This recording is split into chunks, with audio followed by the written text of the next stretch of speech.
সিজান তুই বলে একটা ফোন কিনবে, তো এই ফোনটা কিনতে পারিস, ফুল ফ্রেশ আছে, একেবারে সুপার ফ্রেশ, কোনো সমস্যা নাই, ফোনটা নিতে পারিস তুই। দেন তাহলে বড় ভাই, যে আপনি বলছেন ফোনটা ভালো, তাহলে দেখি ফোনটা। এত কম দামে এত সুন্দর ভালো ফোন পেয়েছিস তুই, এটা তো তোর ভাগ্য রে। এত কিছু দেখা লাগবে না, তুই তাড়াতাড়ি টাকা দে, দিয়ে ফোনটা নিয়ে তুই বাড়ি যা।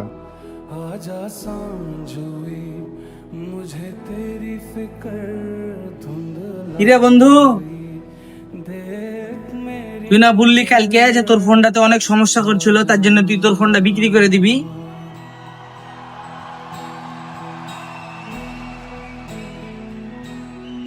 তুই এখানে কি করতে আসছিস?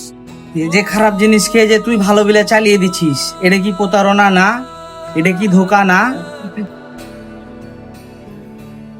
না রে বন্ধু। না না বন্ধু, তুই চুপ।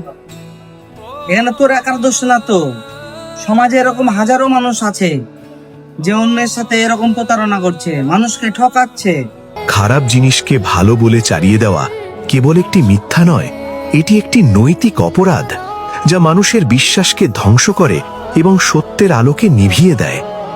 যে সমাজে মন্দকে ভালোর মুখোশ পরানো হয়, সেই সমাজে ন্যায় বিচার টিকে থাকতে পারে না। তাই আজ যদি আমরা সত্যের পাশে না দাঁড়াই, তাহলে আগামীকাল এই মিথ্যার অন্ধকারেই আমাদের হারিয়ে যেতে হবে।